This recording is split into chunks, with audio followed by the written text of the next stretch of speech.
High, আজকে একটু ছাদে উঠে বাগানে ঘুরছিলাম। ঘুরতে ঘুরতে চোখ গেল কুন্দ গাছটার দিকে। দেখছি কত ফুল হয়ে সব নিচে ঝরে পড়ে আছে। ভাবলাম সেগুলো কুড়িয়ে নিয়ে গিয়ে ঘরে রাখবো, কারণ এই ফুলের খুব সুন্দর সুগন্ধ।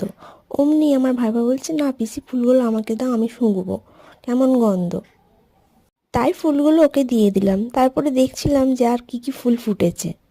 ও মা, দেখছি দত্তপ্রিয়ার ফুলগুলো সব নিচে ঝরে পড়ে আছে।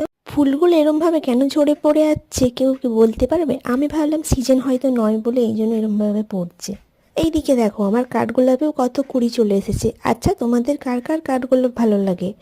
কাঠগোলাপ গাছে সপ্তাহে একদিন করে জল দেবে আর গাছটাকে রোদে রাখবে। চাইলে তোমরা গোবর সার আর পেঁয়াজের খোলা ভেজানো জলও ব্যবহার করতে পারো।